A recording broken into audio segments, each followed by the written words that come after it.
लीजिए सुनिए मुंशी प्रेमचंद के लिखे कथा संग्रह मानसरोवर 5 की कहानी आंसुओं की होली। मेरी यानी समीर गोस्वामी की आवाज में। नामों को बिगाड़ने की प्रथा न जाने कब चली और कहाँ शुरू हुई। कोई यदि इस संसार व्यापी रोग का पता लगाए तो ऐतिहासिक संसार में अवश्य ही अपना नाम छोड़ जाए। पंडित जी का नाम तो श्रीविलास था, पर मित्र लोग सिलविल कहा करते थे। नामों का असर चरित्र पर कुछ न कुछ पड़ जाता है। बेचारे सिलबिल सचमुच ही सिलबिल थे। दफ्तर जा रहे हैं मगर पाजामे का इजार बंद नीचे लटक रहा है। सिर पर फेल्ट कैप है पर लंबी सी चुटिया पीछे झांक रही है। अचकन यो बहुत सुंदर है।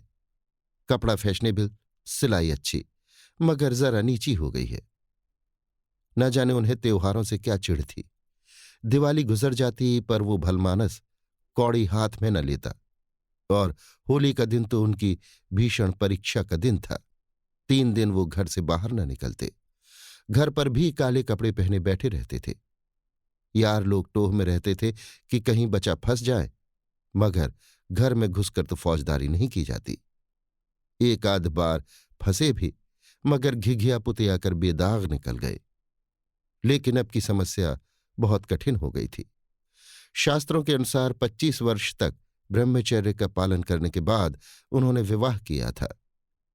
ब्रह्मचर्य के परिपक्व होने में जो थोड़ी बहुत कसर रही, वो 3 वर्ष के गौने की मुद्दत ने पूरी कर दी। यद्यपि स्त्री से उन्हें कोई शंका न थी, वो औरतों को सिर चढ़ाने के हामी न थे। इस मामले में उन्हें अपना वही पुराना धुराना ढंग पसंद था। बीवी को जब कसकर डांट दिया तो उसकी मजाल है कि रंग हाथ से छुए। विपत्ति ये थी कि ससुराल के लोग भी होली मनाने आने वाले थे। पुरानी मसल है, बहन अंदर तो भाई सिकंदर। इन सिकंदरों के आक्रमण से बचने का उन्हें कोई उपाय न सूझता था। मित्र लोग घर में न जा सकते थे, लेकिन सिकंदरों को कौन रोक सकता है। स्त्री ने आंख फाड़कर कहा, अरे भैया, क्या सचमुच रंग न घर लाओगे? ये कैसी होली है बाबा? सिलविल ने त्योरियां चढ़ाकर कहा, बस मैंने एक बार कह दिया और बात दोहराना मुझे पसंद नहीं। घर में रंग नहीं आएगा और न कोई छुएगा। मुझे कपड़ों पर लाल छींटे देखकर मतली आने लगती है। हमारे घर में ऐसी ही होली होती है। स्त्री ने सिर झुकाकर कहा, तो नाला ना रंग संग। मुझे रंग लेकर क्या करना है? जब तुम ही रंग न छुओगे तो मैं कैसे छू सकती हूं? सिलबिल ने प्रसन्न होकर कहा, निस्संदेह यही साध्वी स्त्री का धर्म है। लेकिन भैया तो आने वाले हैं, वो क्यों मानेंगे? उनके लिए भी मैंने एक उपाय सोच लिया है। उसे सफल करना तुम्हारा काम है। मैं बीमार बन जाऊंगा, एक चादर ओढ़कर लेट रहूंगा। तुम कहना इन्हें ज्वर आ गया, बस चलो छुट्टी हुई। स्त्री ने आंखें नचाकर कहा, ए नौज, कैसी बातें मुंह से निकालते हो? ज्वर जाए मुद्दई के घर, यहां आए तो मुंह झुलस दू निगोड़े का। तो फिर दूसरा उपाय ही क्या है? तुम ऊपर वाली छोटी कोठरी में छिप रहना। मैं कह दूंगी उन्होंने जुलाब लिया है, बाहर निकलेंगे तो हवा लग जाएगी। पंडित जी खिल उठे, बस बस, ये सबसे अच्छा। होली का दिन है, बाहर हाहाकार मचा हुआ है। पुराने जमाने में अबीर और गुलाल के सिवा और कोई रंग न खेला जाता था। अब नीले, हरे, काले सभी रंगों का मेल हो गया है और इस संगठन से बचना आदमी के लिए तो संभव नहीं। हाँ, देवता बचें तो बचें। सिलबिल के दोनों साले मोहल्ले भर के मर्दों, औरतों, बच्चों और बूढ़ों का निशाना बने हुए थे। इन्होंने भी एक हंडा रंग घोल रखा था। सिकंदरी हमले कर रहे थे। बाहर के दीवान खाने के फर्श, दीवारें, यहां तक कि तस्वीरें भी रंग उठी थीं। घर में भी यही हाल था। मोहल्ले की ननदें भला कब मानने लगी थी। परनाला तक रंगीन हो गया था। बड़े साले ने पूछा, क्यों री चंपा, क्या सचमुच उनकी तबीयत अच्छी नहीं? खाना खाने भी ना आए? चंपा ने सिर झुकाकर कहा, हाँ भैया, रात ही से कुछ पेट में दर्द होने लगा। डॉक्टर ने हवा में निकलने को मना कर दिया है। जरा देर बाद छोटे साले ने कहा, क्यों जी, क्या भाई साहब नीचे नहीं आएंगे? ऐसी भी क्या बीमारी है, कहो तो ऊपर देखाऊं? चंपा ने उसका हाथ पकड़कर कहा, नहीं नहीं, ऊपर मत जियो। वो रंग बंग न खेलेंगे? डॉक्टर ने हवा में निकलने को मना कर दिया है। दोनों भाई हाथ मलकर रह गए। सहसा छोटे भाई को एक बात सूझी। जीजी जी, जीजा जी के कपड़ों के साथ क्यों ना होली खेले? वे तो नहीं बीमार है। बड़े भाई के मन में भी ये बात बैठ गई। बहन बेचारी अब क्या करती। सिकंदरों ने कुंजियां उसके हाथ से ले ली और सिलबिल के सारे कपड़े निकाल निकाल कर रंग डाले, रूमाल तक न छोड़ा। जब चंपा ने उन कपड़ों को आंगन में अलगनी पर सूखने को डाल दिया तो ऐसा जान पड़ा मानो किसी रंगरेज ने ब्याह के जोड़े रंगे हों। सिलबिलू पर बैठे बैठे ये तमाशा देख रहे थे, पर जबान न खोलते थे। छाती पर सांप लौट रहा था। सारे कपड़े खराब हो गए, दफ्तर जाने को भी कुछ न बचा। इन दुष्टों को मेरे कपड़ों से न जाने क्या बैर था। घर में नाना प्रकार के स्वादिष्ट व्यंजन बन रहे थे। मोहल्ले की एक ब्राह्मणी के साथ चंपा भी जुटी हुई थी। दोनों भाई और कई अन्य सज्जन आंगन में भोजन करने बैठे तो बड़े साले ने चंपा से पूछा, कुछ उनके लिए भी खिचड़ी विचड़ी बनाई है? पूरियां तो बेचारे आज ना खा सकेंगे। चंपा ने कहा, अभी तो नहीं बनाई, अब बना लूंगी।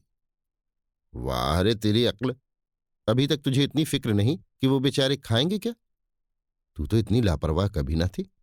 जा निकालना जल्दी से चावल और मूंग की दाल। लीजिए खिचड़ी पकने लगी। इधर मित्रों ने भोजन करना शुरू किया। सिलबिल ऊपर बैठे अपनी किस्मत को रो रहे थे। उन्हें इस सारी विपत्ति का एक ही कारण मालूम होता था, विवाह। चंपा न आती तो ये साले क्यों आते? कपड़े क्यों खराब होते? होली के दिन मूंग की खिचड़ी क्यों खाने को मिलती? मगर अब पछताने से क्या होता है। जितनी देर में लोगों ने भोजन किया उतनी देर में खिचड़ी तैयार हो गई। बड़े साले ने खुद चंपा को ऊपर भेजा कि खिचड़ी की थाली ऊपर दे आए। सिलबिल ने थाली की ओर कुपित नेत्रों से देखकर कहा, इसे मेरे सामने से हटा ले जाओ। क्या आज उपास ही करोगे? तुम्हारी यही इच्छा है तो यही सही।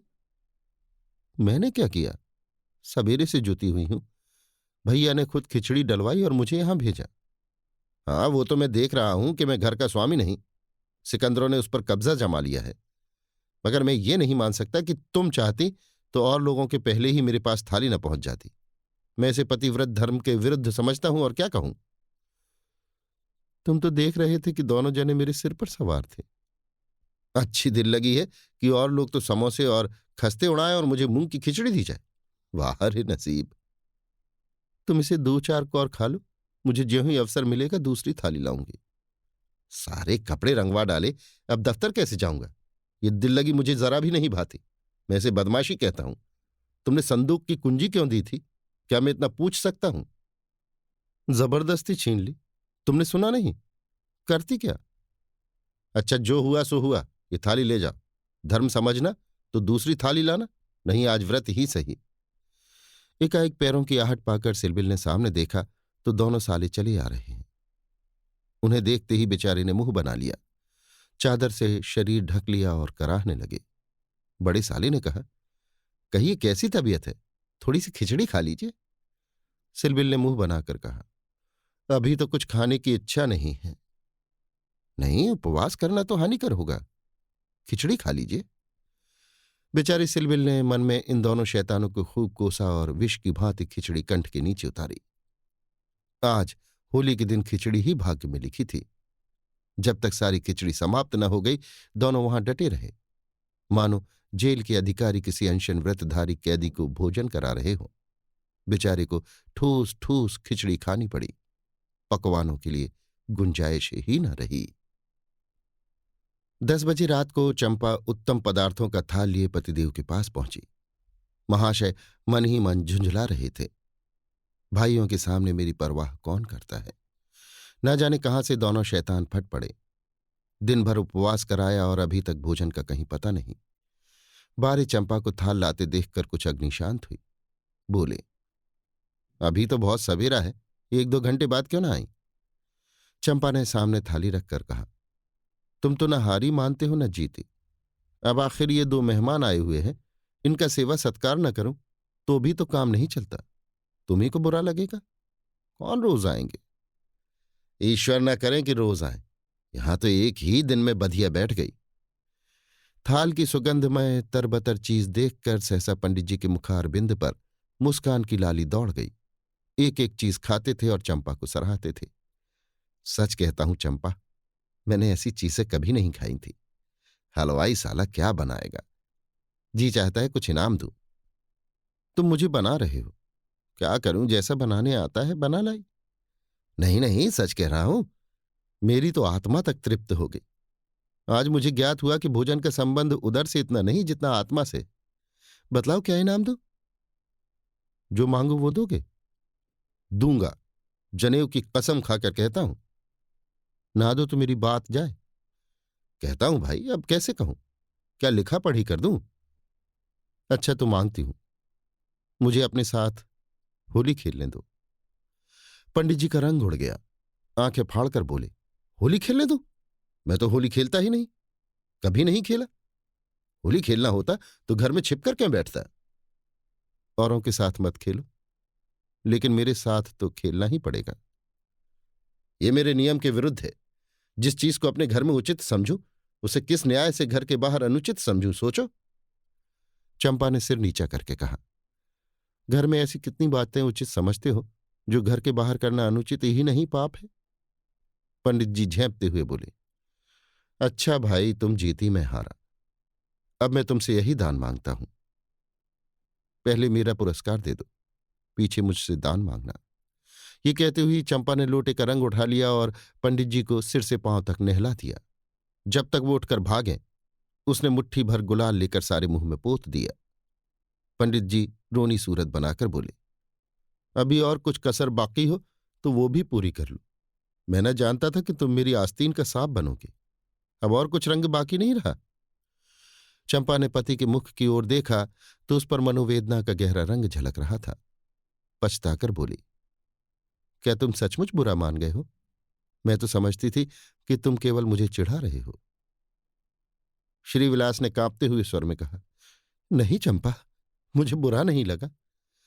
हाँ, तुमने मुझे उस कर्तव्य की याद दिला दी जो मैं अपनी कायरता के कारण भूल बैठा था।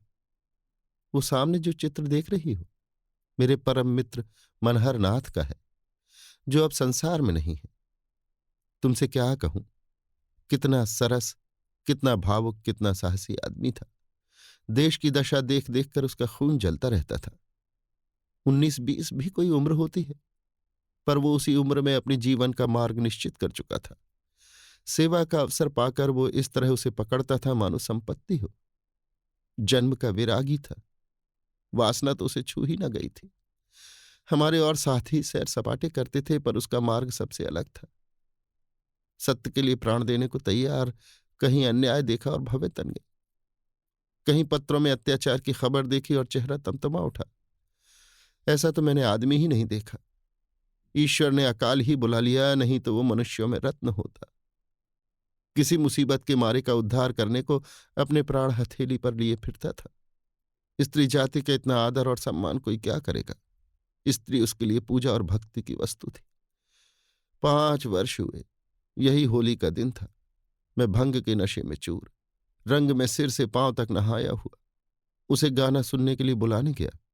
देखा वो कपड़े पहने कहीं जाने को तैयार है। पूछा, कहाँ जा रहे हो?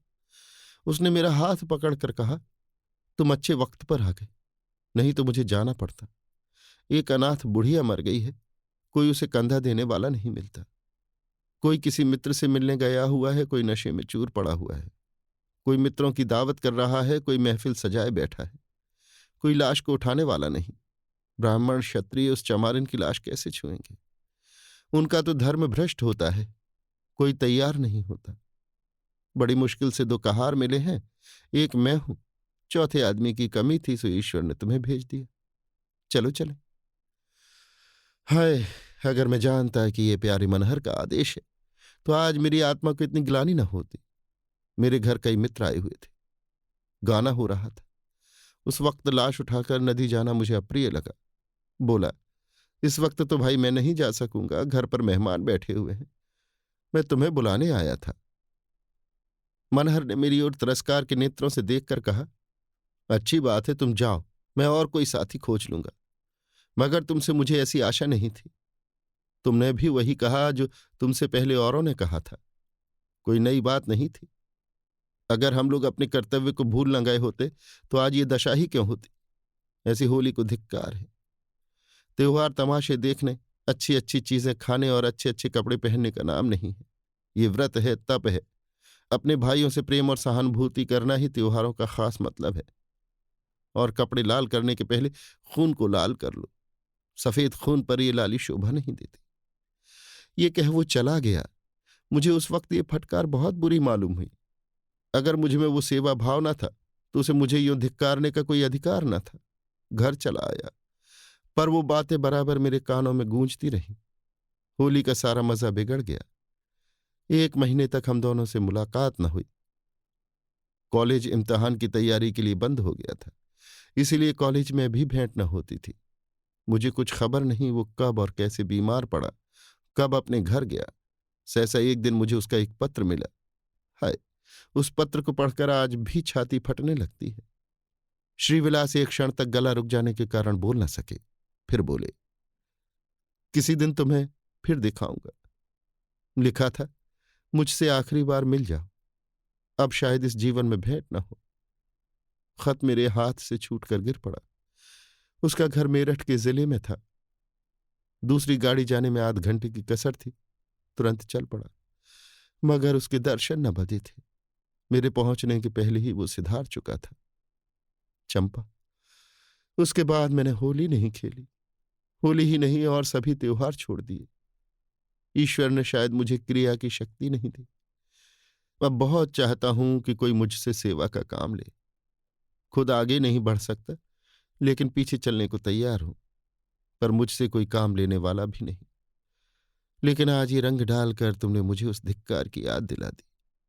ईश्वर मुझे ऐसी शक्ति दे कि मैं मन में ही नहीं, कर्म में भी मनहर बन सकूं।